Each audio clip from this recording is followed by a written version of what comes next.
Kok bisa ya? Orang terkaya ketiga di dunia kehilangan setengah kekayaannya senilai 990 triliun rupiah dalam 11 hari. Kalian bayangin, nilai kekayaan satu orang yang hilang dalam kurang dari 2 minggu itu bisa mendanai 2 IKN atau Ibu Kota Negara Indonesia yang baru. Adani pun turun ke peringkat 17 daftar orang terkaya di dunia. Padahal dari total kekayaan Adani 137 miliar dolar di tahun 2022, lebih dari 100 miliar dolar itu diperoleh cuma dalam waktu 2 tahun. Ini jadi cerita yang sangat-sangat menarik. Soalnya kekayaan Adani itu naik begitu cepat, tapi anjloknya malah lebih cepat lagi. Hari ini gue bakal bagi video ini menjadi 3. Pertama, siapa Gautam Adani? Dan kedua, kok bisa Hindenburg, perusahaan yang jauh lebih kecil, nggak ada apa-apanya dibandingkan Adani, bisa bikin Adani kehilangan 990 triliun dalam 11 hari. Ketiga, apa respons Adani dan apakah ada implikasinya buat kita di Indonesia? Oh ya, by the way, gue baru mulai theoverpost.id, yaitu Instagram account kita. Jadi kalian bisa follow Instagram pribadi gue maupun Instagram theoverpost.id. Let's go! Gautam Adani adalah pendiri perusahaan-perusahaan Adani yang di bawah naungan grup Adani yang memiliki peran signifikan di India. Beliau adalah orang yang dikenal sebagai konglomerat yang dekat dengan Perdana Menteri Narendra Modi. Kalian bayangin, 1/3 dari seluruh pelabuhan di India itu dibangun sama grup Adani. Dan dari banyak anak usaha Adani, 7 perusahaannya itu udah IPO dan kekayaan Adani itu naik super cepat selama pandemi gara-gara kenaikan saham. Contoh, saham Adani Green dan juga saham Adani Total Gas itu naik 1000% di periode tersebut. Dan Adani Enterprises itu naik 1400%. Adani Transmissions itu naik 1000% dan saham Adani Ports itu naik 120%. Ini adalah gambaran kinerja saham grup Adani di tahun 2020 sampai 2022. Selain 7 perusahaan grup Adani yang udah go public, bakal ada 5 perusahaan lagi yang rencananya bakal nyusul IPO. Perusahaan Adani berencana buat nawarin saham baru dengan harga yang lagi tinggi-tingginya ke investor melalui skema rights issue dan juga follow-on public offering. Beberapa di antaranya adalah Adani Green Energy, Adani Power, dan Adani Enterprises. Dan tujuan utamanya adalah untuk bayar hutang perusahaan yang besar. Tapi gara-gara kasus Hindenburg, harga saham Adani malah anjlok 50%. Dan sekarang market cap salah satu perusahaan mereka, Adani Enterprises, sisa 381 triliun rupiah. Dan rencana IPO mereka jadinya batal. Dan ini jadinya menarik ya. Apa itu Hindenburg dan kenapa mereka bisa bikin Adani anjlok? Hindenburg adalah perusahaan yang didirikan tahun 2017 oleh Nate Anderson, seorang financial analyst. Hindenburg merupakan perusahaan yang melakukan riset-riset terhadap perusahaan publik di pasar modal, terutama untuk perusahaan-perusahaan yang mereka curigai melakukan kecurangan-kecurangan seperti cara pencatatan accounting yang nggak standar atau ilegal dan tidak etis, dan juga manajemen yang buruk dan juga corporate governance yang nggak bagus di antara lain-lainnya. Nama Hindenburg sendiri itu diambil dari kapal udara Hindenburg yang mengalami insiden jatuh karena terbakar dan menewaskan 35 orang pada tahun 1937. Dan kasus Hindenburg itu diduga akibat sabotase manusia.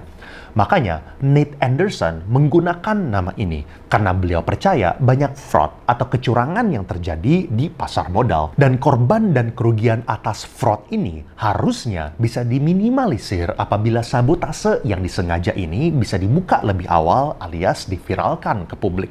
Nate Anderson mendirikan Hindenburg dengan tujuan untuk mencari perusahaan-perusahaan yang mencurigakan, melakukan riset, dan jika ketahuan bahwa perusahaan tersebut memang melakukan kecurangan, Hindenburg akan menginformasikan ini kepada publik supaya publik tidak mengalami kerugian akibat investasi di perusahaan yang fraud. Jadi, gimana sih Hindenburg ambil untung? Hindenburg mendapatkan keuntungan dengan short selling. Gue nggak bakal bahas teknis short selling, tapi ada 2 hal penting yang kalian harus pahami dengan konsep short selling. Pertama, orang yang melakukan short selling bakal dapat untung kalau sahamnya itu turun. Ini terbalik dari investasi saham yang kita biasanya tahu, di mana kita bakal dapat untung kalau misalnya harga sahamnya itu naik. Kedua, short selling itu resikonya lebih tinggi. Contoh, kalau misalnya kita beli saham di harga Rp50.000 dan harga sahamnya ini anjlok menjadi saham gocap dan kita nyangkut di situ, kerugian saham kita maksimal 100%. Tapi, kalau misalnya short selling, kerugiannya itu nggak ada batas atasnya. Contoh, kalau misalnya kalian short sell Rp50.000, berharap nilai sahamnya itu bakal turun. Tapi ternyata nilai sahamnya itu malah naik. Misalnya jadi 100.000, jadi 500.000, jadi 1 juta.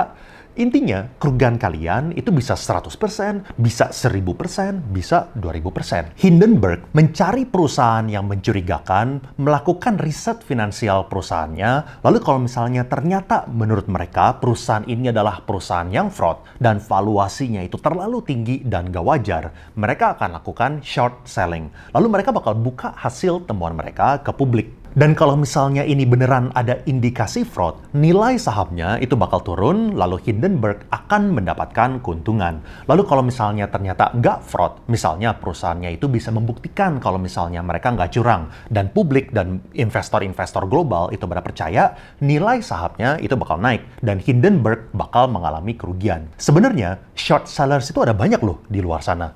Tapi, kenapa sih posisi short selling Hindenburg itu begitu besar impact-nya terhadap perusahaan-perusahaan yang mereka lakukan short sell?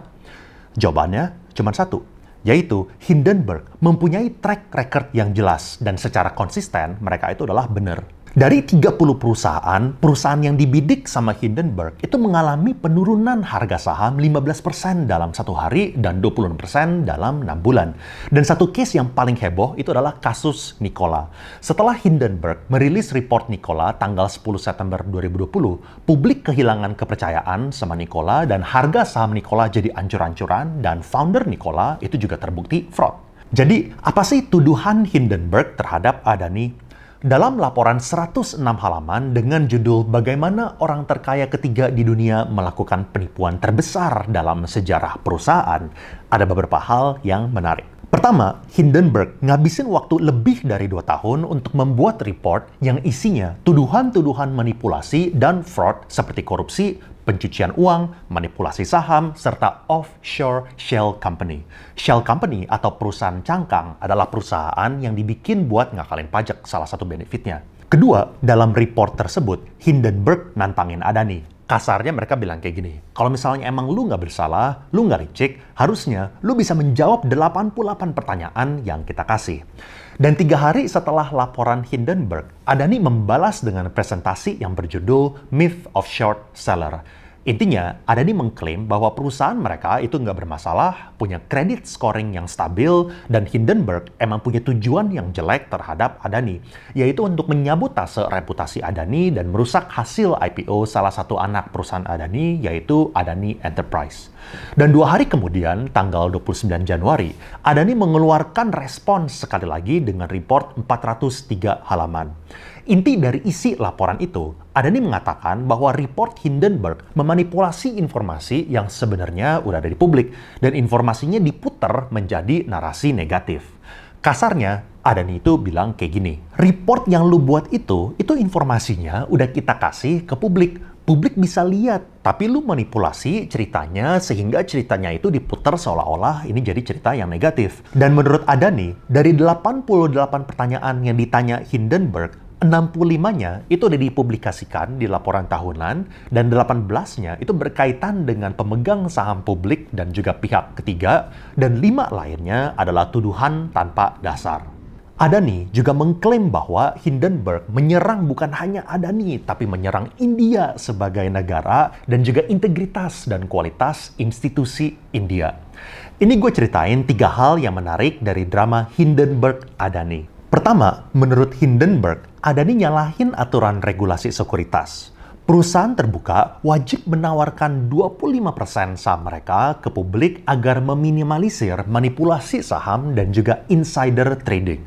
Tapi Adani menggunakan Shell Corporation atau perusahaan cangkang dengan menggunakan nama keponakan Gautam Adani, dan Hindenburg menyimpulkan bahwa Adani memiliki kontrol terhadap lebih dari 75% sahamnya. Respons Adani untuk ini, intinya mereka bilang mereka itu nggak bisa kontrol siapa aja yang beli saham mereka karena mereka udah jual ke publik, dan mereka nggak bisa mencegah siapapun yang beli saham mereka termasuk keponakan Adani sendiri.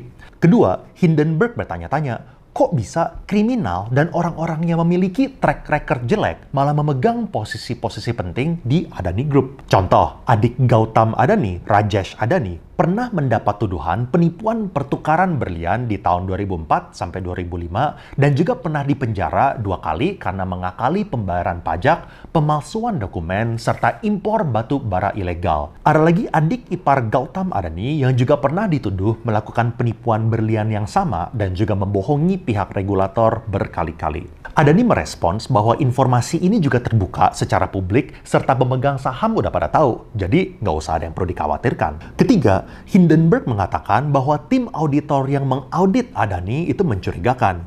Pertama, tim auditnya itu terlalu kecil untuk perusahaan sebesar Adani, cuma 4 partner dan 11 karyawan. Kedua, partner-partnernya itu masih muda-muda, sekarang umur 28 tahun.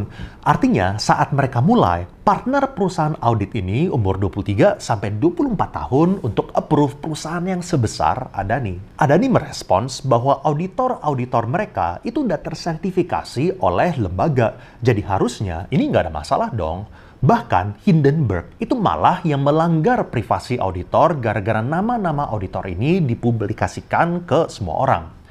Menurut kalian kayak gimana? Kalian puas nggak sama jawaban Adani?